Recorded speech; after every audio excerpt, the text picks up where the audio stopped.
కాదురా. Today we are going to learning about last lesson in 10th biology, natural resources. దీని గురించి మనం చూద్దాం.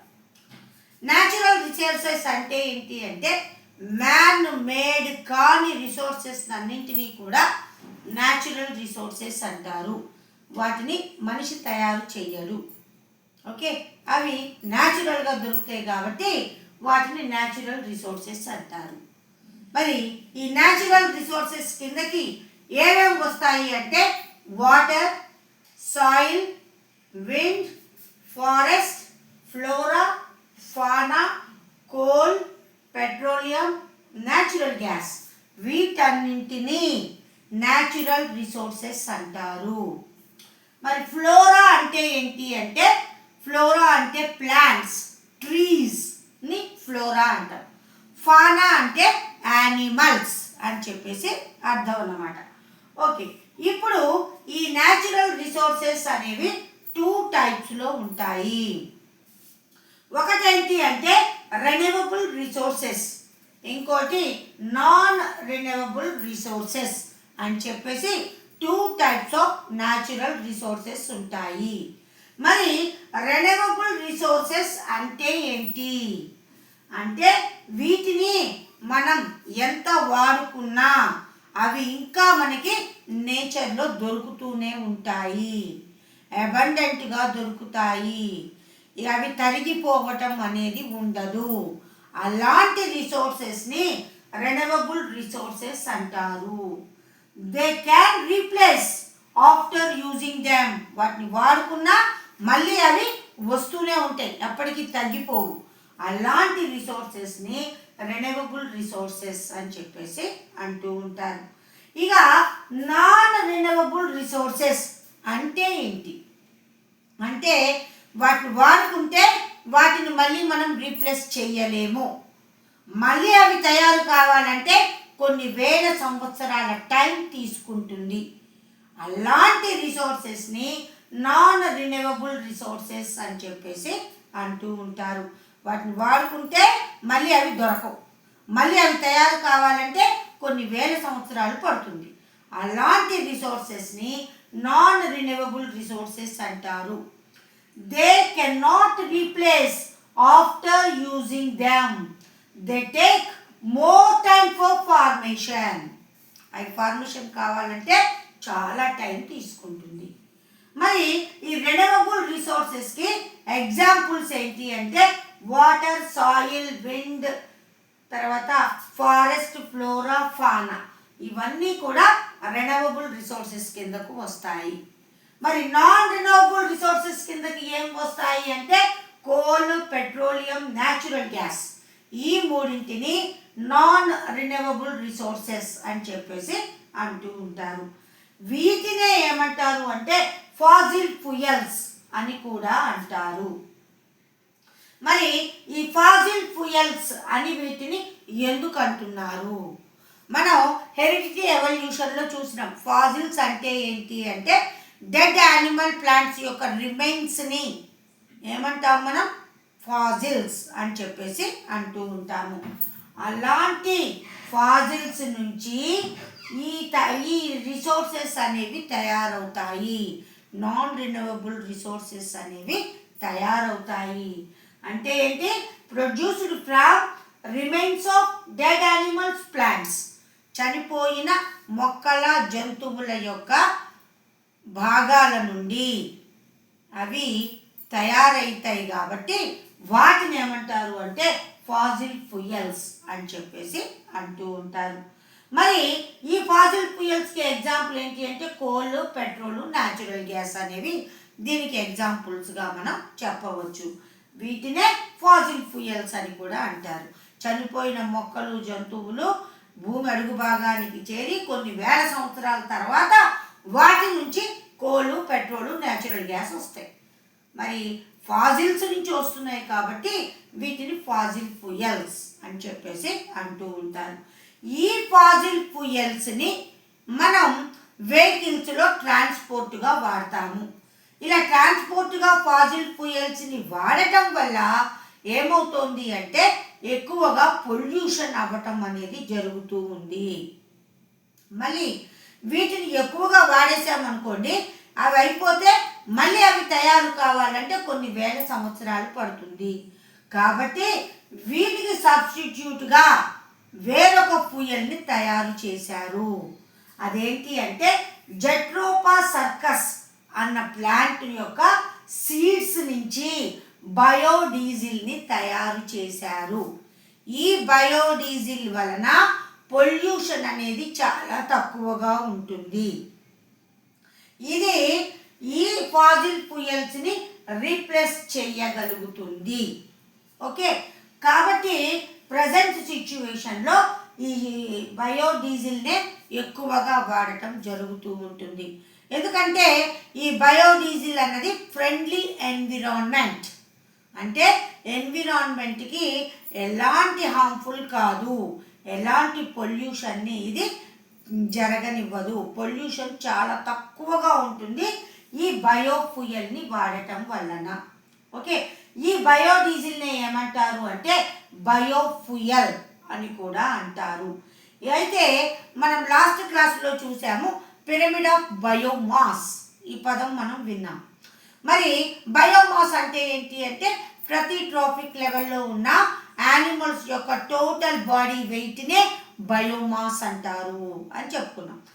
ఆ బయోమాస్నే ఏమంటారు అంటే బయోఫ్యూయల్ అని కూడా అంటారు.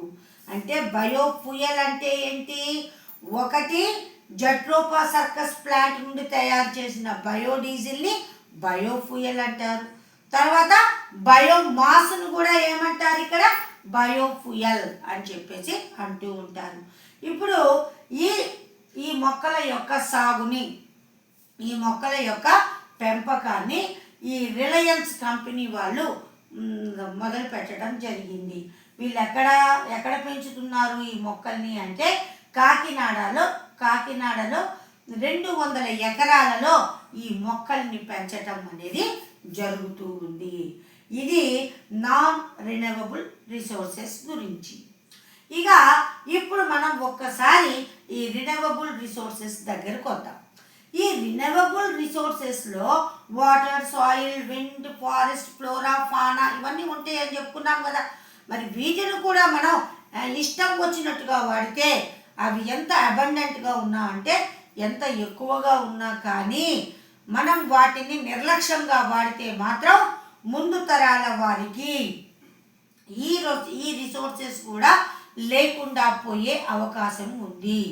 కాబట్టి మనం రెన్యూవబుల్ కానివ్వండి, నాన్ రెన్యూవబుల్ రిసోర్సెస్ కానివ్వండి, దేన్నైనా సరే మనం కన్జర్వేషన్ చెయ్యాలి, వాటిని ప్రొటెక్ట్ చేయాలి, వాటిని ప్రిజర్వ్ చేసుకొని ఫ్యూచర్ జనరేషన్కి అందించే ఏర్పాటు చేయాలి.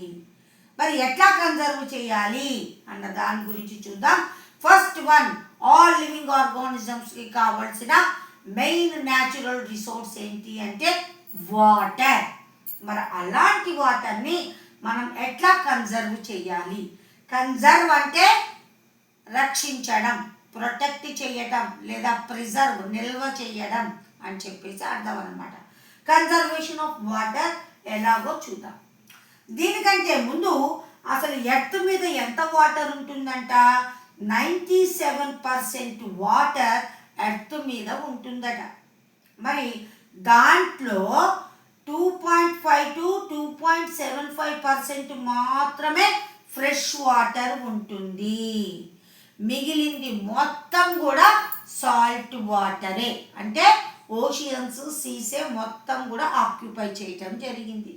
ఫ్రెష్ వాటర్ అనేది 2.5 నుండి 2.75% మాత్రమే ఉంటుంది. ఓకే, మరి దీంట్లో 1.75 నుంచి 2% ఐస్ లేదా గ్లేషియర్స్ ఉంటాయి. అంటే అంటార్కిటికా ఖండంలో మొత్తం కూడా మంచే ఉంటుంది. ఆ మంచు ఎంత పర్సెంటేజ్ ఉంటుందట? 1.75 to 2% ఉంటుందట దీంట్లో. తర్వాత దీంట్లోనే 0.7 to 0.8% ఏ వాటర్ ఉంటుందట? గ్రౌండ్ వాటర్ ఉంటుందంట, అంటే భూమి లోపల కొంత వాటర్ ఉంటుంది, అది 0.7 to 0.8% ఉంటుందట. తర్వాత లెస్ దాన్ అంటే 0.01% కంటే తక్కువ శాతం ఈ రివర్స్లోను, పాండ్స్లోను, లేక్స్లోను ఆ సర్ఫేస్ వాటర్ ఉండటం అనేది జరుగుతూ ఉంటుంది. ఇట్లా అంటే ఏంటి, మనం వాడుకునే ఫ్రెష్ వాటర్ యొక్క కంటెంట్ చాలా తక్కువగా ఉంది. ఎక్కువగా ఏది ఆక్యుపై చేసింది అంటే సాల్ట్ వాటర్ అనేది ఆక్యుపై చేయటం జరిగింది. మరి ఇలాంటి తక్కువ పర్సంటేజ్ ఉన్న ఫ్రెష్ వాటరే మనకు ఉపయోగపడుతుంది. మరి ఇలాంటి ఫ్రెష్ వాటర్ని మనం వేస్టేజ్గా వాడితే ముందు ముందు జనరేషన్ వాళ్ళకి వాటర్ స్కార్సిటీ వచ్చే అవకాశం ఉంది అని చెప్పేసి చెప్పటం జరుగుతూ ఉంది. మరి ఇలాంటి విలువైన వాటర్ని మనం ఎట్లా కన్జర్వ్ చేయాలి అని చెప్పేసి ఇక్కడ కొన్ని రకాల పద్ధతుల్ని మనకు చెప్పటం జరిగింది. ఫస్ట్ వన్ చూద్దాము, పర్కోలేషన్ ట్యాంక్. పర్కోలేషన్ ట్యాంక్ అంటే ఏంటి? పర్కోలేషన్ ట్యాంక్ అంటే దానిని నేలబారు చెరువులు అంటారు. వాటిని ఆర్టిఫిషియల్ పాండ్స్ అని చెప్పేసి అంటూ ఉంటారు. అంటే ఈ పాండ్స్ అనేవి న్యాచురల్గా ఏర్పడవు. మనం ఇంతకు ముందు పాఠాల్లో, ఇంతకు ముందు వేరే వేరే లెసన్స్లో ఏం తెలుసుకున్నాము, కాకతీయులు చెరువులు తవ్వించారు అని చెప్పేసి చెప్పుకున్నాం. మరి అంతకుముందు కేసీఆర్ టైంలో హరీష్ రావు మిషన్ కాకతీయ అని చెరువులను తవ్వించాడు. అంటే ఏంటి, ఆర్టిఫిషియల్గా పాండ్స్ని తయారు చేస్తాము. ఆ ఆర్టిఫిషియల్ పాండ్స్ని ఏమంటారు అంటే పర్కోలేషన్ ట్యాంక్ అంటారు. మరి ఆర్టిఫిషియల్ పాండ్స్ని ఎట్లా తయారు చేస్తారు అంటే వాటిని లోతుగా తవ్వుతారు కొంత ప్లేస్ వరకు. తవ్విన తర్వాత ఆ లోపల soil, silt, loam, clay, gravel, sand. Silt అంటే చెత్తా చెదారం అన్నట్టు, సాయిల్ అంటే నేల, లోమ్ అంటే నల్లరేగడి నేల, క్లే అంటే బంకమట్టి, గ్రావెల్ అంటే కంకర, శాండ్ అంటే ఇసుక. ఇవన్నీ కూడా ఒక్కొక్కటి ఒకదాని మీద ఒకటి ఒకదాని మీద ఒకటి లేయర్స్ లాగా పరుస్తారు. తర్వాత ఈ చుట్టూ మొత్తం కూడా చిన్న గోడలాగా కూడా కడతారు. ఎందుకంటే వాటర్ నిండిపోయాక బయటికి రాకుండా ఉండటానికి. ఎప్పుడైతే వర్షాలు పడతాయో ఆ వర్షానికి నీళ్ళన్నీ వేస్ట్గా భూమిలోకి పోకుండా ఈ కింద మొత్తం లేయర్స్ వేసాం కదా, బంకమట్టి మీద ఒండ్రు మట్టి మీద కంకర మీద ఇసుక, ఇట్లా అన్నీ పోసాం కదా. దాంట్లో ఎప్పుడైతే బాగా వర్షాలు పడతాయో ఆ పడిన నీళ్లు ఆ గుంటలో లేదా ఆ పాండులో అనేవి అలా పైకి ఉండటం జరుగుతూ ఉంటుంది. ఇక భూమిలోకి పోకుండా అలా ఆగిపోయి ఉంటాయి. వాటిని మనం మన అవసరాలకు అనుగుణంగా వాడుకోవచ్చు. రెయిన్ వాటర్ వేస్ట్ కాకుండా దాన్ని నిల్వ చేయడానికి ఈ పర్కోలేషన్ ట్యాంక్ లేదా ఆర్టిఫిషియల్ పాండ్స్ని మనం ఉపయోగించి వాటర్ని వేస్టేజ్ కాకుండా కన్జర్వ్ చేయవచ్చు. ఇంకొకటి ఏం చెప్తున్నారు అంటే ఈ మధ్య పర్కోలేషన్ ట్యాంక్ లాగా పర్కోలేషన్ వెల్స్ అని కట్టారు. అంటే ఏంటి, ఇంటి లోపల భాగంలోనే ఒక పెద్ద బావిలాగా కట్టేసి ఉంచుతారు. బాగా వర్షం పడింది అనుకోండి, ఆ వర్షం పడిన నీళ్లు ఆ రేకుల నుంచి వాటి నుంచి కింద పడి భూమి ద్వారా బయటికి వెళ్ళిపోతూ ఉంటాయి. అట్లా పోకుండా ఆ నీళ్లు మొత్తం కూడా ఆ బావిలో పడతా ఉంటాయి. ఆ బావి మొత్తం నిండిపోతుంది. మనకు అవసరమైనప్పుడు ఆ వెల్లోంచి వాటర్ని తీసుకొని మనం వాడుకోవచ్చు. అట్లా పర్కోలేషన్ వెల్స్ను కూడా తయారు చేయడం జరుగుతూ ఉంటుంది. తర్వాత రెయిన్ వాటర్ హార్వెస్టింగ్ పిట్, దీన్నే రీఛార్జ్ పిట్ అంటారు, దీన్నే సోక్ పిట్ అంటారు, దీన్నే సీపేజ్ పిట్ అని కూడా అంటారు. ఈ మొత్తం పేర్లకి తెలుగులో ఏంటి అంటే ఇంకుడు గుంట. ఆ ఇంకుడు గుంటల ద్వారా కూడా ఈ రెయిన్ వాటర్ వేస్ట్ కాకుండా ఆ మొత్తం కూడా గ్రౌండ్కి పంపించేసి గ్రౌండ్ వాటర్ లెవెల్స్ పెంచడానికి ఏది ఈ ఇంకుడు గుంట లేదా ఈ రెయిన్ వాటర్ హార్వెస్టింగ్ పిట్ అనేది ఉపయోగపడుతుంది. రెయిన్ వాటర్ వేస్ట్ కాకుండా రెయిన్ వాటర్ డైరెక్ట్గా గ్రౌండ్ లెవెల్కి పంపించి ఈ గ్రౌండ్ వాటర్ యొక్క లెవెల్స్ని పెంచడానికి ఈ ఇంకుడు గుంటలు, rain water harvesting pit, recharge pit, soak pit లేదా సీపేజ్ పిట్ లేదా ఇంకుడు గుంట అనేది ఉపయోగపడుతుంది. ఇంకా వాటర్ని ఏ పద్ధతిలో ఇంకా లేవా అంటే ఉన్నాయి. వాటర్ని మనం పంటలు పండిస్తాం. పంటలు పండించేటప్పుడు ఏం చేస్తారు అంటే ఫుల్గా మోటార్ వదిలేస్తారు. మోటార్ వదిలేస్తే ఏమవుతుందయ్యా, ఆ చెట్ల మొత్తం నీళ్లు నిండిపోయి మిగిలిన నీళ్ళన్నీ బయటికి వెళ్ళిపోతూ ఉంటాయి, అంటే వేస్టేజ్ అవుతూ ఉంటాయి. అట్లా వేస్టేజ్ కాకుండా మైక్రో ఇరిగేషన్ టెక్నిక్స్ అనే ఈ పద్ధతుల ద్వారా వాటర్ ఎంత కావాలో అంతవరకే ఆ పంటలకు ఇచ్చి మిగిలిన వాటర్ వేస్టేజ్ కాకుండా కూడా మనం చూడవచ్చు. మరి ఆ పద్ధతులు ఏంటి అంటే ఒకటి డ్రిప్ ఇరిగేషన్, ఇంకోటి స్ప్రింక్లర్స్.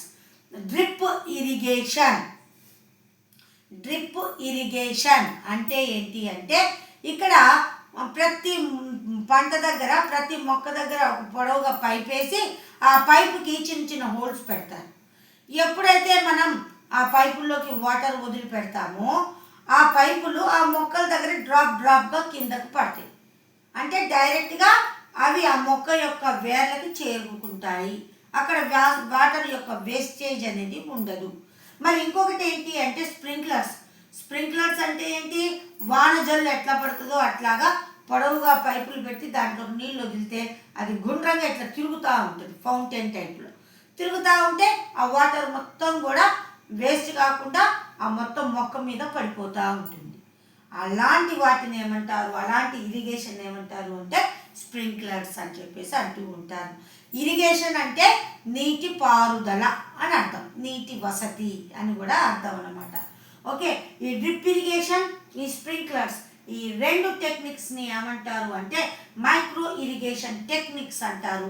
ఈ టెక్నిక్స్ని ఉపయోగించి ఈ క్రాప్స్ని మనం గ్రోయింగ్ చేసేటప్పుడు అగ్రికల్చర్లో ఈ వాటర్ వేస్టేజ్ కాకుండా మనం కన్జర్వ్ చేయవచ్చు.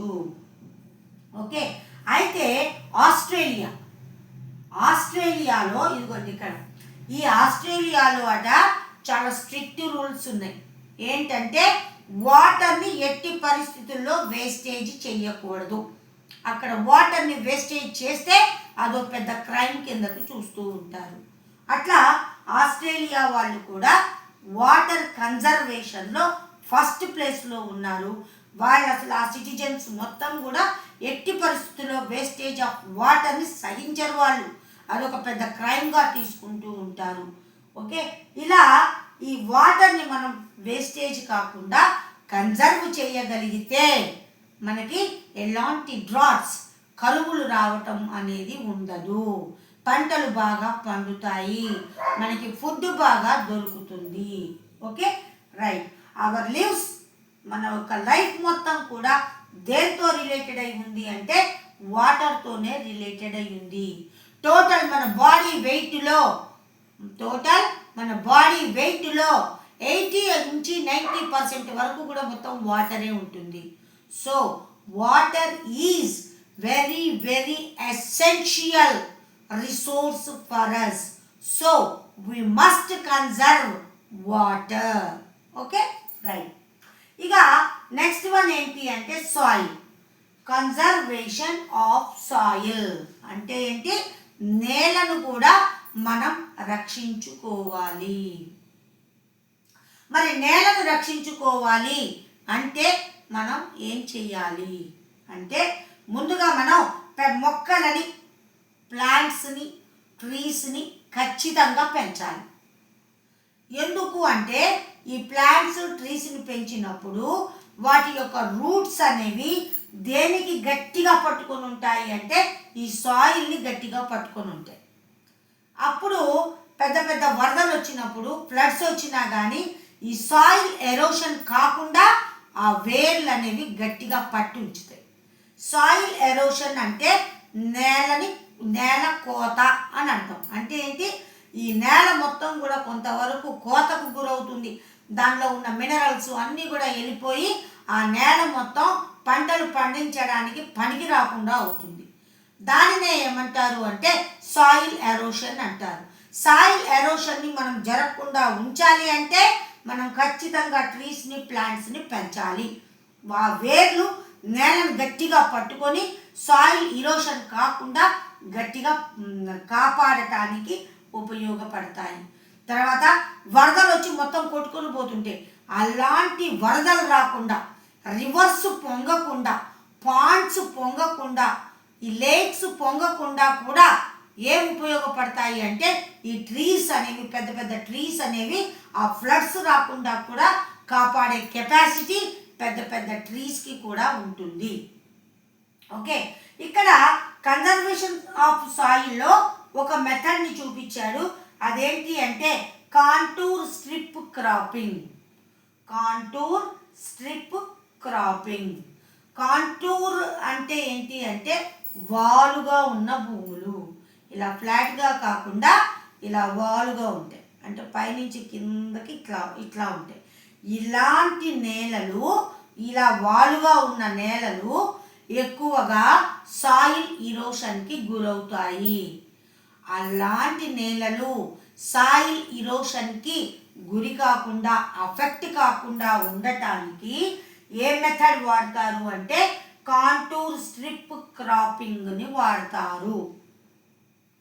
మరి ఈ కాంటూర్ స్ట్రిప్ క్రాపింగ్ అంటే ఎట్లా చేస్తారు అంటే వాళ్ళు ఈ వాలుగా ఉన్న నేలల్ని ఏం చేస్తారంటే పొడవుగా చిన్న చిన్న లైన్స్గా చేయటం జరుగుతూ ఉంటుంది. ఆ లైన్స్ని ఏమంటారు అంటే కాంటూర్ లైన్స్ అని చెప్పేసి అంటూ ఉంటారు. ఈ కాంటూర్ లైన్స్లో ఒక లైన్ మొత్తం కూడా వీట్ వేస్తారు, ఇంకొక లైన్ మొత్తం కూడా గ్రాస్ వేస్తారు, ఇంకొక లైన్ మొత్తం కూడా జోవర్ వేస్తారు. అంటే ఏంటి, ఆల్టర్నేట్గా ప్రతి లైన్లో ఆల్టర్నేట్గా డిఫరెంట్ క్రాప్స్ వేసి వాటిని గ్రో అప్ చేయటం జరుగుతూ ఉంటుంది. దీనివల్ల ఏమవుతుంది అంటే ఆ క్రాప్స్, ఆ ప్లాంట్స్ యొక్క రూట్స్ అనేవి ఆ నేలను గట్టిగా పట్టి ఉంచి సాయిల్ ఇరోషన్ కాకుండా ఉండటానికి ఉపయోగపడతాయి. ఈ మెథడ్ని ఏమంటారు అంటే కాంటూర్ స్ట్రిప్ క్రాపింగ్ అని చెప్పేసి అంటూ ఉంటారు. ఓకే, ఇలా వాలుగా ఉన్న నేల సాయిల్ ఇరోషన్కి అఫెక్ట్ కాకుండా ఉండటానికి ఉపయోగించే మెథడ్ని కాంటూర్ స్ట్రిప్ క్రాపింగ్ అని చెప్పేసి అంటూ ఉంటారు. ఇంకా ఏం చేస్తున్నారు అంటే ఇక నేలను మాత్రమే కాదు, ఆ నేల లోపల చాలా రకాల మినరల్స్ ఉంటాయి, ఎన్నో రకాల మినరల్స్ ఉంటాయి. కాల్షియం అని, మెగ్నీషియం అని, ఫెర్రస్ అని, సల్ఫర్ అని, నైట్రోజన్ అని, నైట్రేట్స్ అని, ఇట్లా రకరకాల మినరల్స్ ఉంటాయి. ఆ మినరల్స్ని ఇండస్ట్రీ వాళ్ళు వాళ్ళ యొక్క ప్రొడక్షన్కి వాడుతూ ఉంటారు, ప్రొడక్ట్స్కి. దానికోసం వాళ్ళు ఏం చేస్తున్నారు అంటే ఈ నేల లోపలి వరకు తవ్వేసి ఆ మినరల్స్ని బయటకు తీయటం జరుగుతూ ఉంది. దీనివల్ల కూడా సాయిల్ ఎరోషన్ అవుతుంది, సాయిల్ ఇన్ఫెర్టైల్ అవుతుంది. అంటే ఏంటి, సాయిల్ అనేది సారవంతం కాకుండా అయిపోయి పంటలు పండించడానికి కూడా పనికి రాకుండా అవుతున్నాయి. మరి MTR అంటే ఏంటి అంటే మౌంటైన్స్ టాప్ రిసోర్స్.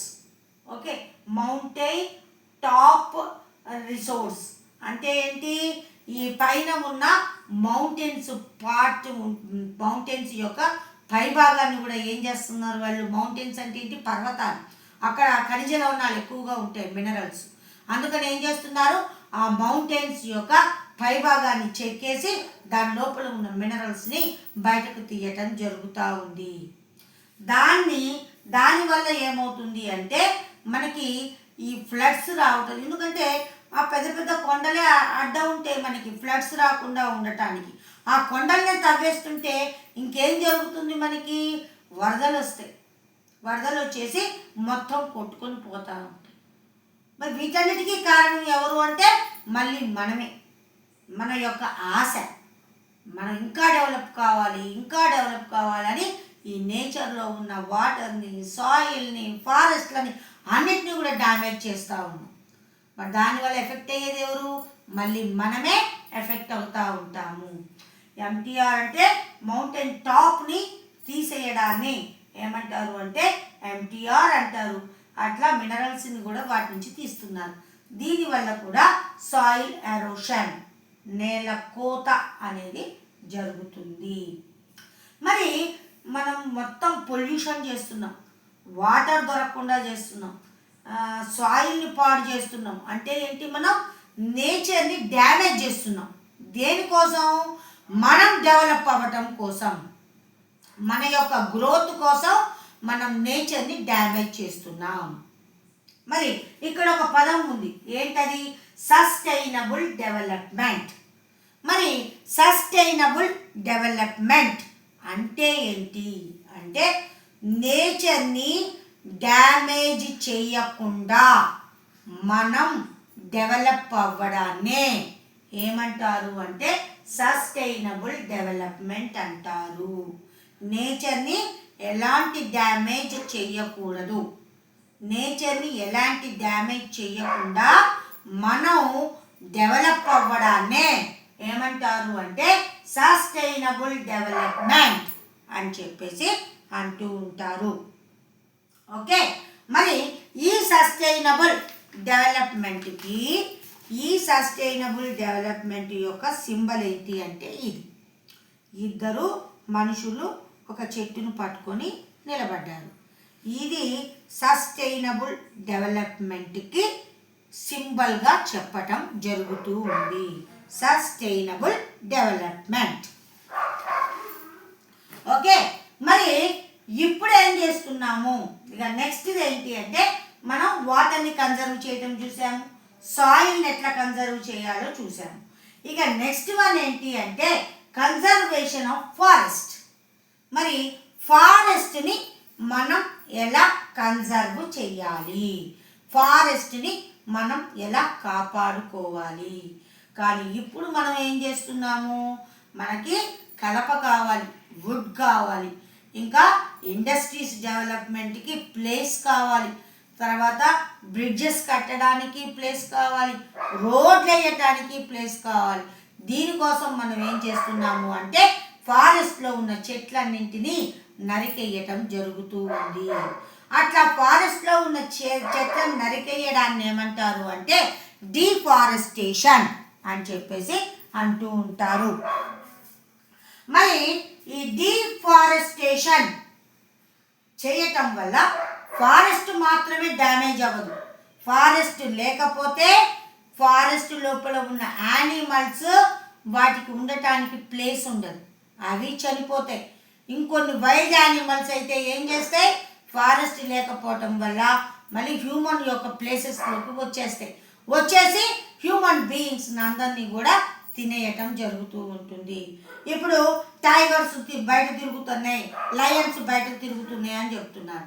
మరి ఎందుకు తిరుగుతున్నాయి అంటే వాటికి ప్లేస్ లేకుండా వాటిని మనం నరికేస్తున్నాం, అందుకని అవి మన మీద పడి మనల్ని తినేయటం జరుగుతూ ఉంటుంది.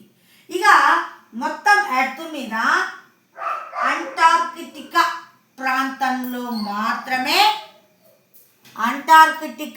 ప్రాంతంలో మాత్రమే ఫారెస్ట్ అనేది ఉండదు. మిగిలిన అన్ని చోట్ల ఈ ఫారెస్ట్ అనేది ఉంటుంది. తర్వాత ఈ ఫారెస్ట్ ఎర్త్లో ఎంత పర్సెంటేజ్ ఉంటుంది అంటే 31% ఉంటుంది. ఇంతకు ముందు 21% అనేవాళ్ళు, ఇప్పుడు 31%కి వచ్చింది. అంటే ఏంటి, ఈ ఫారెస్ట్ అనేది అందరూ కూడా ఎన్విరాన్మెంట్ యొక్క ఇంపార్టెన్స్ తెలుసుకొని ఆ ఫారెస్ట్ని గ్రో అప్ చేయటం జరిగింది. ఓకే, మరి ఈ ఫారెస్ట్లో బయోడైవర్సిటీ అనేది ఎక్కువగా ఉంటుంది. మరి బయోడైవర్సిటీ అంటే ఏంటి?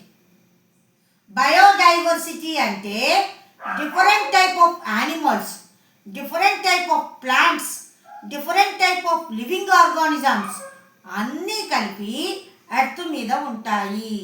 దానినే ఏమంటారు అంటే బయోడైవర్సిటీ అంటారు. అలాంటి బయోడైవర్సిటీ మనకి ఎక్కువగా ఎక్కడ కనబడుతుంది అంటే ఈ ఫారెస్ట్లోనే మనకు కనబడుతుంది. అమెజాన్ ఫారెస్ట్లో హై లెవెల్ బయోడైవర్సిటీ అనేది మనకి కనబడుతుంది. అక్కడ చాలా వింత జంతువులు, చాలా వైల్డ్ యానిమల్స్ అనేవి అక్కడ మనకి కనబడుతూ ఉంటాయి. ఇక ఆఫ్రికాలో కూడా ఎక్కువగా ఈ బయోడైవర్సిటీ వైల్డ్ లైఫ్స్ అనేవి ఎక్కడ ఆఫ్రికాలో కూడా మనకి ఎక్కువగా కనబడతాయి. తర్వాత ఈ ఫారెస్ట్ని ఏమంటారు అంటే లంగ్స్ ఆఫ్ ద ఎర్త్ అంటారు. లంగ్స్ ఆఫ్ ద ఎర్త్ అంటే ఎర్త్కి ఊపిరితిత్తులు లాంటివి ఈ ఫారెస్ట్ అని చెప్పేసి అంటూ ఉంటారు. ఎందుకని ఊపిరితిత్తులు అంటున్నారు అంటే మనకి తెలుసు ప్లాంట్స్ నుంచి ఆక్సిజన్ వస్తుంది. అలాంటి ప్లాంట్స్ అన్ని ఎక్కడ ఎక్కువగా ఉన్నాయి? ఫారెస్ట్లో ఎక్కువగా ఉన్నాయి. అందుకని ఫారెస్ట్ని ఏమంటారు అంటే లంగ్స్ ఆఫ్ ద ఎర్త్ అని కూడా అంటారు. తర్వాత బెడ్ ఆఫ్ న్యూట్రియంట్స్ అని కూడా అంటారు. Bed of minerals or nutrients, lungs of earth అని కూడా అంటారు. Bed of nutrients or minerals, తర్వాత లంగ్స్ ఆఫ్ ఎర్త్ అని చెప్పేసి దేన్ని అంటారు అంటే ఫారెస్ట్ని అంటారు. ఫారెస్ట్ని రక్షించుకోవాలి అన్నది పూర్వం ఉన్న మనుషులకి మంచి అవగాహన ఉంది.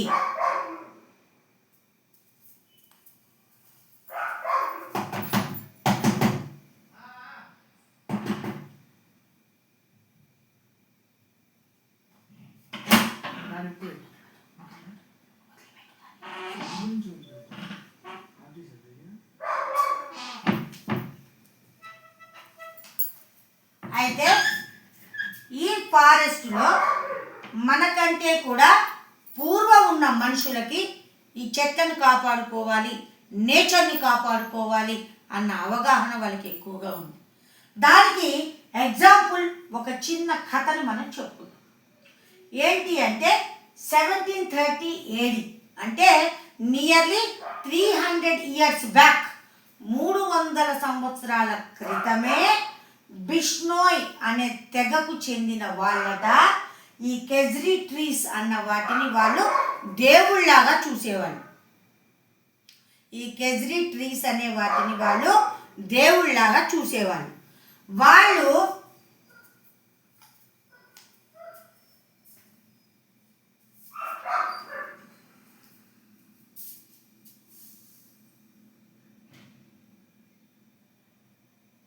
ఈ కెజ్రీ ట్రీస్ని వాళ్ళు దేవుళ్ళలాగా చూసేవాళ్ళు. అయితే అక్కడ ఈ తెగలో ఒకసారి ఏమైంది అంటే ఈ ఊరికి అభయ్ సింగ్ కింగ్ అనే అతను ఏం చేశాడు అంటే పెద్ద ప్యాలెస్ కట్టుకోవాలి అనుకొని ఆయన ఏం చేశాడు అంటే కొంతమంది సోల్జర్స్ని బిష్నోయ్ తెగ వాళ్ళు ఉన్న ఊరికి పంపించి అక్కడున్న చెట్లను నరుక్కొని తీసుకొని రండి, ఆ వుడ్తో మనం పెద్ద పెద్ద ప్యాలెస్లు కట్టుకుందాము అని చెప్పేసి పంపించేసరికి ఇక్కడ వీళ్ళకి ఈ కెజ్రీ ట్రీస్ అనేవి వాళ్ళకి దేవుడితో సమానం. అంటే ఏంటి, ఈ కార్తీక మాసంలో ఏం చేస్తారు, తులసి చెట్టుకి తర్వాత ఉసిరి చెట్టుకి దీపాలు పెట్టి దేవుళ్ళలాగా పూజిస్తారు. అది మన సాంప్రదాయం. మరి అట్లాగే వాళ్ళు ఈ చెట్లకి మంచిగా దేవుళ్ళలాగా పూజించుకోవటం ఆ తెగ వాళ్ళ యొక్క సాంప్రదాయం అన్నమాట. అయితే ఇది ఎక్కడ జరిగింది ఈ మొత్తం కూడా అంటే రాజస్థాన్లో జరిగింది. ఈ రాజస్థాన్ యొక్క రాజు అభయ్ సింగ్ కింగ్ అనే అతను ప్యాలెస్ కట్టుకోవాలి కాబట్టి అడవుల్లోకి వెళ్ళి మీరు ఆ చెట్లను నరుక్కొని రండి అని పంపించాడు. ఆ సైనికులు ఈ తెగ ఉన్న ఊళ్ళలోకి వెళ్ళి ఈ చెట్లను నరకడం మొదలుపెట్టారు. అప్పుడు వీళ్ళల్లో అమృతాదేవి మరి వాళ్ళ యొక్క కూతుర్లు ఏం చేశారు అంటే, అమ్మో ఇది మా దేవుడు, ఈ చెట్లను నరుకుతారా మీరు అని చెప్పేసి ఆ చెట్లను గట్టిగా కౌగిలించుకొని ఆ చెట్లను నరకాలంటే ముందు మీరు మా తలను నరకండి అని చెప్పేసి వాళ్ళు గట్టిగా చెట్లను పట్టుకొని వదలకపోయేసరికి ఆ సైనికులు ఏం చేశారు, ఆ చెట్లతో పాటు ఆ పట్టుకున్న అమృతాదేవి వాళ్ళ కూతుర్లని తలలు కూడా నరికేయటం జరిగింది. ఇది చూసిన ఇంకొంతమంది ప్రజలు ఏం చేశారు అంటే మా చెట్లను నరకొద్దు అని చెప్పి ఆ ప్రాణత్యాగాన్ని చూసి వాళ్ళలో కూడా స్ఫూర్తి వచ్చి చెట్లను నరకొద్దు అని చెప్పేసి వాళ్ళు కూడా వచ్చి ఆ ట్రీస్ని గట్టిగా కౌగిలించుకోవటం జరిగింది. ఆ సైనికులు ఊరుకున్నారా? ఆ పట్టుకున్న వాళ్ళందరినీ చెట్లతో పాటు వాళ్ళ తలలు కూడా నరికేశారు. అలా ఎంతమందిని చంపారట? 363 మందిని చంపారట వాళ్ళు. అయితే ఈ విషయం ఎవరికి తెలిసింది అంటే ఈ రాజుగారికి తెలిసింది. తెలియంగానే ఆయన ఆ ఊచకోత తెలియగానే దిగ్భ్రాంతి చెందాడు. మనుషుల్ని చంపేస్తారా అని చెప్పేసి అక్కడికి వచ్చి ఆ తెగ వాళ్ళకి వాళ్ళు సారీ చెప్పి క్షమాపణ చెప్పి ఆ చెట్లని నరకొద్దు అని చెప్పేసి సైనికుల్ని వెనుకకు పిలవటం జరిగింది. అట్లా వాళ్ళు చెట్లను రక్షించడం ద్వారా దేనిని రక్షించారు?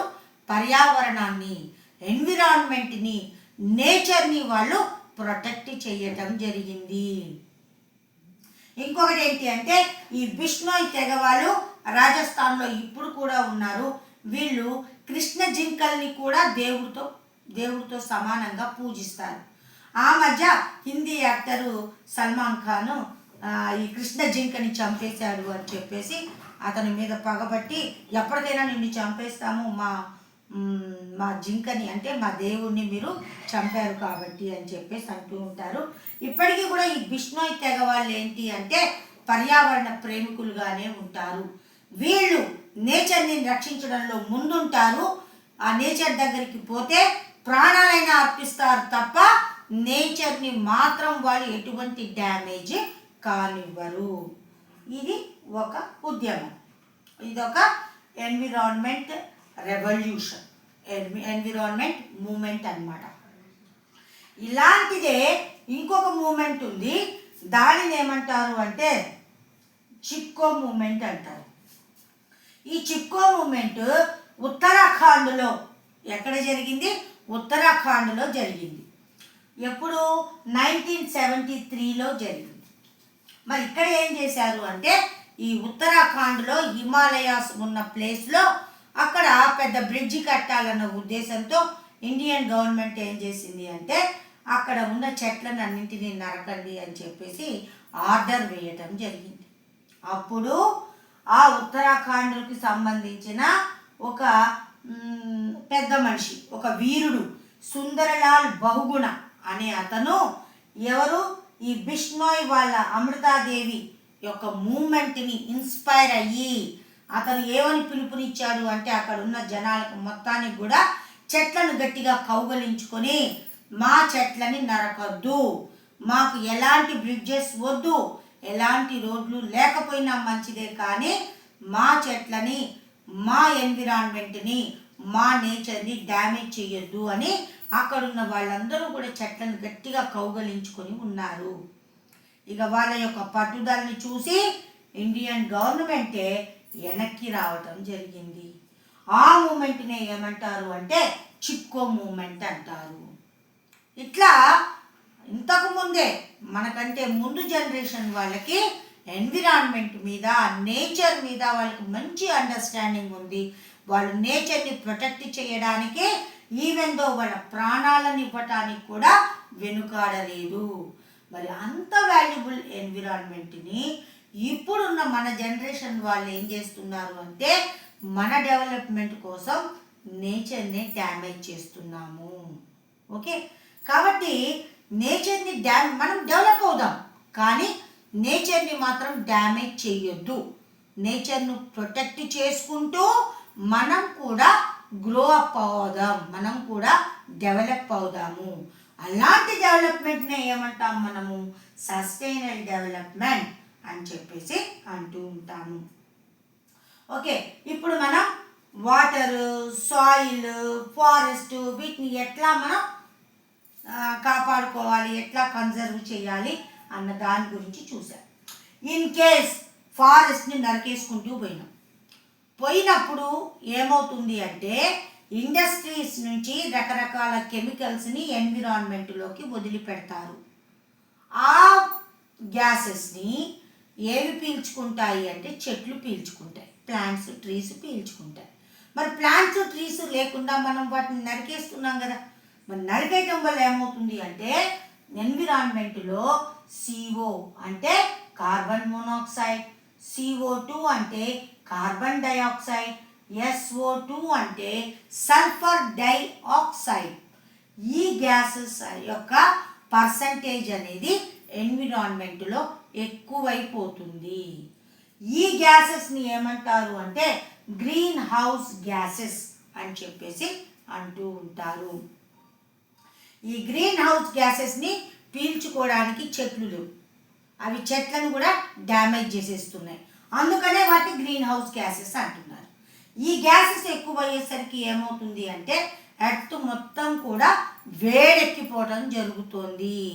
మనం ఇప్పుడు ప్రజెంట్ అనుభవిస్తున్న పరిస్థితి ఏంటి అంటే ఇదే గ్లోబల్ వార్మింగ్. గ్లోబల్ వార్మింగ్ అంటే ఏంటి? భూమి వేడెక్కడం. ఇప్పుడు మనం అనుభవించే పరిస్థితి అదే. ఎండలు ఎలా ఉన్నాయి? విపరీతంగా ఉన్నాయి. మరి అట్లా ఎండలు రావడానికి కారణం ఏంటి అంటే because of greenhouse gases. ఇవెందుకు ఎక్కువ అవుతున్నాయి అంటే చెట్లు లేకపోవడం వల్ల ఎక్కువ అవుతున్నాయి. ఇవి ఎక్కువయ్యి ఉన్న చెట్లను కూడా చంపేస్తున్నాయి. అందుకనే వీటిని గ్రీన్ హౌస్ గ్యాసెస్ అంటారు. వీటి వల్ల వచ్చే ఎఫెక్ట్ని గ్రీన్ హౌస్ ఎఫెక్ట్ అంటారు. గ్రీన్ హౌస్ ఎఫెక్ట్ వల్ల ఏమవుతుంది అంటే గ్లోబల్ వార్మింగ్ జరుగుతుంది. మరి భూమి వేడెక్కిపోతుంది. వేడెక్కిపోతే ఏమవుతుంది? భూమి మొత్తం కూడా ఎక్కడికక్కడ ఎండిపోయి పెళ్ళలుగా మొత్తం ముక్కలు అయిపోతుంది. గ్రౌండ్ వాటర్ లెవెల్స్ పడిపోతాయి. భూమి వేడెక్కితే వర్షాలు పడకపోతే కరువు వస్తుంది. కరువు వస్తే పంటలు పండవు. పంటలు లేకపోతే ఫుడ్ మనకు ఉండదు. ఓకే, ఈ గ్లోబల్ వార్మింగ్ కావటం వల్ల ఇంకొకటి కూడా ఉంది డ్యామేజ్. ఏంటి అంటే మనం అంటార్కిటికాలో చెప్పుకున్నాం, మొత్తం ఏముంటుంది? మంచు ఉంటుంది. పోల్స్, ఎర్త్ యొక్క పోల్స్ మొత్తం కూడా ఏముంటాయి అంటే మొత్తం కూడా దేంతో? ఐస్తో కవర్ చేయబడి ఉంటుంది. అంటే గ్లేషియర్స్ అంటారు వాటిని. మరి ఎప్పుడైతే ఎర్త్ వేడెక్కుతుందో ఆ గ్లేషియర్స్ అన్నీ కూడా కరిగిపోతాయి. అంటార్కిటికాలో ఉన్న మంచు మొత్తం కరిగిపోయింది అనుకోండి, ఒక్కసారి ఇమాజిన్ చేసుకోండి ఏమవుతుంది? ఆ వాటర్ మొత్తం కూడా ఎందులోకి వచ్చి చేరుతుంది? ఓషియన్స్లోకి, సీలోకి వచ్చి చేరుతుంది. మరి ఓషియన్స్లోకి, సీలోకి వాటర్ ఎక్కువైతే ఏమవుతుంది? ఇక మనం చెప్పలేం, ప్రళయం వస్తుంది. సునామీ ఇంతకుముందు మీరు వినే ఉంటారు. పెద్దగా ఒక అల లేచి మొత్తం అన్నీ మునిగిపోయినాయి. వైజాగ్ మొత్తం మునిగిపోయింది. సునామీ లాంటి డిజాస్టర్స్ రావటం అనేది జరుగుతూ ఉంటుంది. చివరికి ఇదే గ్లోబల్ వార్మింగ్ ఎక్కువైతే ఆ గ్లేషియర్స్ మొత్తం కరిగిపోయి మళ్ళీ భూమి మొత్తం కూడా నీళ్ళల్లో మునిగిపోయి టోటల్ లైఫ్ మొత్తం కూడా ఎండ్ అయిపోయే అవకాశం కూడా ఉంది. ఇదంతా కూడా due to pollution caused by human beings. ఓకేనా? ఇక మనం ఎన్విరాన్మెంట్ని సేవ్ చేయాలి. సేవ్ చేయటం కోసం ఒక 4 hours అనే ఒక రూల్ని వీళ్ళు చూపించటం జరిగింది. 4 hours ఈ మెథడ్ని ఉపయోగించి సేవ్ ఎన్విరాన్మెంట్ని మనం సేవ్ చేయొచ్చు అని చెప్తున్నారు. ఆర్ అంటే ఏంటి? రెడ్యూస్. ఆర్ అంటే రీయూజ్. ఆర్ అంటే రీసైకిల్. ఆర్ అంటే రికవర్. 4 ఆర్లు ఉన్నాయి కాబట్టి 4 hours. Reduce, reuse, recycle, recover అనే ఈ 4 hours ద్వారా మనం ఎన్విరాన్మెంట్ని సేవ్ చేయొచ్చు అని చెప్తున్నారు. ఫస్ట్ వన్ చూద్దాము, రెడ్యూస్. ఈ రెడ్యూస్ అంటే తగ్గించడం. ఏం తగ్గించాలా మనం? వేస్టేజ్ని రెడ్యూస్ చేయాలి. ఏం వేస్టేజ్ చేస్తున్నాం? వాటర్ వేస్టేజ్ని రెడ్యూస్ చేయాలి. 2, పేపర్ వేస్టేజ్ని రెడ్యూస్ చేయాలి. తర్వాత ఫుడ్ వేస్టేజ్ని రెడ్యూస్ చేయాలి. ఇట్లా మనం వేస్టేజ్ని రెడ్యూస్ చేస్తే కొంతవరకు ఎన్విరాన్మెంట్ని సేవ్ చేసినట్టే. ఎట్లా అవుతుంది? వాటర్ని వేస్టేజ్ని రెడ్యూస్ చేస్తే వాటర్ యొక్క స్కేర్సిటీ మనకి రాదు. నెంబర్ 1. నెంబర్ 2, పేపర్ వేస్టేజ్ని రెడ్యూస్ చేస్తే చెట్లని నరకటం అనేది తగ్గుతుంది. అదేంటి మేడం, దానికి దీనికి ఏంటి సంబంధం? పేపర్ ఎక్కడి నుంచి వస్తుంది? చెట్ల నుంచి వస్తుంది. పేపర్ ఎక్కడి నుంచి వస్తుంది? చెట్ల నుంచి వస్తుంది. మరి మన పేపర్లు బాగా మనం స్కూల్లో చూస్తున్నాం, మన క్లాసులో మెయిన్గా 10th క్లాస్ రూమ్లో చూస్తే మొత్తం పేపర్లే ఉంటాయి. మొత్తం ఆ చెత్త డస్ట్బిన్ మొత్తం పేపర్లే. మరి అలాగా మనం పేపర్ని వేస్ట్ చేయొద్దు. మరి పేపర్ని బాగా వేస్ట్ చేస్తాం, మనకు పేపర్ కావాలి. పేపర్ కోసం మళ్ళీ ఏం చేస్తాం, మళ్ళీ చెట్లను నరుకుతాం. చెట్లను నరికితే మళ్ళీ ఏమవుతుంది, మళ్ళీ మనకే డ్యామేజ్ జరుగుతుంది. కాబట్టి వేస్టేజ్ని రెడ్యూస్ చేయాలి. ఓకే, ఇక నెక్స్ట్ వన్ ఏంటి, రీయూజ్, మళ్ళీ ఉపయోగించడం. అంటే పేపర్ని ఒకవైపు రాస్తాడు, మొత్తం రాసిన తర్వాత ఏం చేస్తాడు, ఇది పనికిరాదని పడేస్తాడు. అట్లా కాదు, వెనక వైపు కూడా మనం ఏం చేయాలా, ఆ పేపర్ ఖాళీ ఉంటే దాన్ని రీయూజ్, మళ్ళీ ఉపయోగించుకోవాలి. తర్వాత ఈ ప్లాస్టిక్ బాటిల్స్ ఉంటాయి, ఆ ప్లాస్టిక్ బాటిల్స్ని వాటర్ తాగడానికి వాడేసి బయటపడేస్తాం. అట్లా బయటపడేయటం వల్ల ఏమవుతుంది, సాయిల్ పొల్యూషన్ అవుతుంది. అట్లా ఆ ప్లాస్టిక్ బాటిల్స్ని మనం పడేయకుండా దాన్ని మళ్ళీ వాడుకోవచ్చు. ఎట్లా వాడతారు, అదే ప్లాస్టిక్ బాటిల్లో కొద్దిగా మట్టి పోయండి, చిన్న కింద చేయండి, వాటర్ పోయండి, ఏమవుతుంది, చెట్లు మంచిగా పెరుగుతాయి. ఓకేనా, అట్లా మనం రీయూజ్ చేసుకోవచ్చు. ఓకే, ఇక నెక్స్ట్ వన్ ఏంటి అంటే రీసైకిల్. మరి రీసైకిల్ చేయటం ఎట్లాగా అంటే ఇప్పుడే చెప్పుకున్నాం మనం, ఏంటి, ప్లాస్టిక్ని పడేయకుండా దాంతో మనం చిన్నపిల్లలు ఆడుకునే వస్తువులు తయారు చేసుకోవచ్చు. ఈ మధ్య ఫేస్బుక్లో వాటిలో వస్తున్నాయి, ఏంటది, ఈ ప్లాస్టిక్ బాటిల్స్తో మంచి మంచి గోడలు తయారు చేస్తున్నారు. గోడలు కూడా తయారు చేసుకోవచ్చు. మరి ఇదే ప్లాస్టిక్ బాటిల్స్తో వెయిట్లెస్ చైర్స్ని తయారు చేస్తున్నారు. ఇంకా పాల ప్యాకెట్లు ఉంటాయి, ఆ పాల ప్యాకెట్లని, నూనె ప్యాకెట్లను పడేయద్దు, అవంతా ప్లాస్టిక్ పాలిథిన్, సాయిల్ పొల్యూషన్ అవుతుంది. వాటిని పడేయకుండా వాటితో డస్ట్బిన్లు, బ్యాగులు ఇలాంటివి తయారు చేసుకోవచ్చు. అట్లా మనం వాటిని ఏం చేయాలా, ప్లాస్టిక్ వాటిని, పాల ప్యాకెట్లని, వాటిని ఏం చేయొచ్చు, రీసైకిల్ చేయవచ్చు. అయితే చండీగఢ్లో ఒక పార్క్ కట్టారు. ఆ పార్కులో ఏం చేస్తున్నారు అంటే ఈ వేస్ట్ మెటీరియల్ మొత్తాన్ని కూడా వేస్ట్గా పడేయకుండా వాటితో రకరకాల బొమ్మలు తయారు చేసి ఆ పార్కులో పెట్టడం జరిగింది. దాన్నే ఏమంటారు అంటే రీసైకిల్ అని చెప్పేసి అంటూ ఉంటారు. అయితే ఈ బొమ్మలో మనకి ఇగో చూడండి, వేస్ట్ మెటీరియల్తో ఈ డస్ట్బిన్ను తయారు చేశారు. తర్వాత ఈ కింద ఉన్నది ఇది చూసారా, ఇది దేనికి సింబలు, రీసైక్లింగ్కి సింబల్. ఇది రీసైక్లింగ్కి సింబల్గా మనం చెప్పవచ్చు. ఓకేనా, రైట్. ఇట్లా డస్ట్బిన్లు అలాంటివి మనం వేస్ట్ మెటీరియల్తో రీసైకిల్ చేసి తయారు చేసుకోవచ్చు. ఇక నెక్స్ట్ వన్ ఏంటి అంటే రికవర్ చేయడం. రికవర్ అంటే ఏంటి, ఇప్పుడు మనకి రోడ్లు కావాలి, అది మన డెవలప్మెంటే. ఆ రోడ్లు వేయటం కోసం ఏం చేస్తున్నాము, చెట్లను మొత్తం నరికేసినాం. సరే, అక్కడ ఎన్ని చెట్లయితే నరికినో మనం ఇటువైపు ఏం చేయాలా, అన్ని చెట్లని పెంచాలి. అంటే సోషల్ ఫారెస్ట్రీని మనం ఎంకరేజ్ చేయాలి. డిఫారెస్టేషన్ చేసినా మళ్ళీ దాన్ని ఏం చేయాలి, ఇటువైపు వేరే ఫారెస్ట్ని పెంచుకుంటూ రికవర్ చేయాలి. దానినే ఏమంటారు అంటే రికవర్ అని చెప్పేసి అంటారు. సోషల్ ఫారెస్ట్రీని మనం బాగా ఎంకరేజ్ చేయాలి. పార్కుల్లో వాటిల్లో బాగా చెట్లను పెంచాలి. మన ఇంటి దగ్గర కూడా చెట్లను పెంచుతూ ఉండాలి. ఇట్లా చేయటం వల్ల మనం ఎన్విరాన్మెంట్ అనేది డ్యామేజ్ కాకుండా చూడవచ్చు.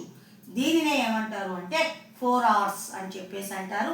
వీటిని ఉపయోగించి మనం ఎన్విరాన్మెంట్ని సేవ్ చేయవచ్చు. ఓకే, ఇక నెక్స్ట్ అండ్ లాస్ట్ టాపిక్ ఏంటి అంటే బయోడైవర్సిటీ. ఇప్పుడే చెప్పుకున్నాం, బయోడైవర్సిటీ అంటే different varieties of plants, varieties of animals అవన్నీ కలిసి ఒక ప్లేస్లో ఉంటే దానిని ఏమంటారు అంటే బయోడైవర్సిటీ అంటారు. మరి ఇప్పుడు మనం డిఫారెస్టేషన్ చేయటం వల్ల ఏమవుతుంది అంటే బయోడైవర్సిటీ దెబ్బతింటుంది, నేచర్లో ఇంబ్యాలెన్స్ రావడం జరుగుతూ ఉంది. ఈ ఇంబ్యాలెన్స్ అవ్వటం వల్లనే ఏనుగులు ఎలిఫెంట్స్ అనేవి ఎక్కడికి పంటలను తొక్కేయడం, రైతులను తొక్కి చంపడం జరుగుతూ ఉంది. ఎందుకంటే అవి ఉండటానికి అడవులు లేవు, అందుకని మన మీద పడుతుంది.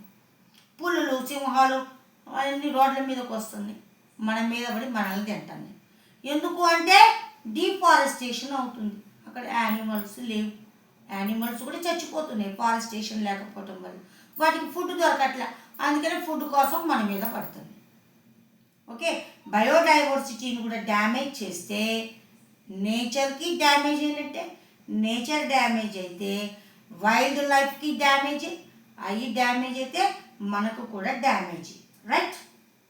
అయితే ఇక్కడ కొన్ని పదాలు చూద్దాం మనం. ఎండేంజర్డ్ స్పీషీస్, అది ఆల్రెడీ లాస్ట్ లెసన్లో మనం చూసాం. అంటే ఏంటి? అంతరించిపోవడానికి రెడీగా ఉంది, మొత్తం జాతి మొత్తం నశించిపోవడానికి రెడీగా ఉన్న వాటిని ఎండేంజర్డ్ స్పీషీస్ అంటారు.